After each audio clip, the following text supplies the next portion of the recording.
Welcome to my channel Bharati's kitchen. আজকে আমি চিকেনের একটা নতুন রেসিপি বানিয়েছি। চলুন যাই বানিয়ে ফেলি। আমি এখানে কাটাগুলো দেখিয়ে দিতে পারিনি, কারণ এক হাতে ভিডিও করছিলাম। তো আলুগুলো আমি কেটে ধুয়ে নিয়েছি, টমেটো ধুয়ে কেটে নিয়েছি, মাংস ধুয়ে নুন হলুদ মাখিয়ে নিয়েছি। এখানে পেঁয়াজ, কাঁচা লঙ্কা, রসুন আর আদা, আর বাকি মশলা রান্না করতে করতে দেখাবো। আলুগুলো দিয়ে দিচ্ছি।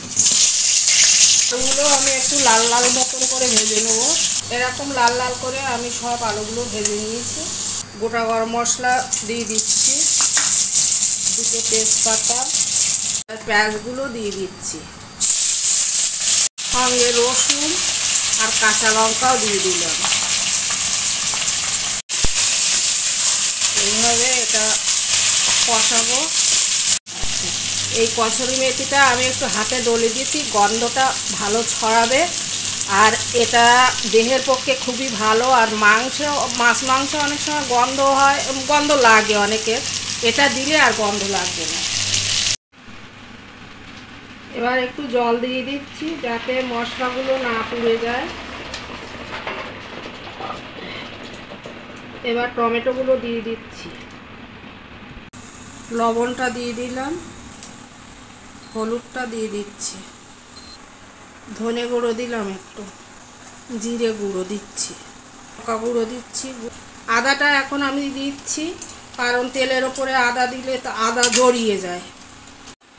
এই মশলা কষাতে কষাতে তেল ছাড়লে তখন মাংসটা দেবো। মশলাটা কষে এসছে, এবার মাংসগুলো দিয়ে দেবো। মাংসটা দিয়ে দিলাম, আলুটাও দিয়ে দিলাম। এইভাবে মাংসটা কষাবো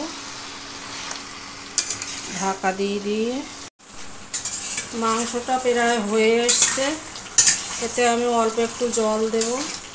কষানো প্রায় শেষ।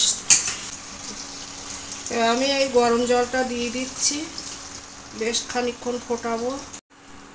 কালারটা খুব সুন্দর এসছে, গন্ধটাও বেরিয়েছে ভালো।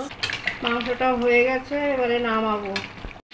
চিকেনটা তৈরি হয়ে গেছে, দেখতেও খুব সুন্দর, গন্ধটাও খুব ভালো এসছে।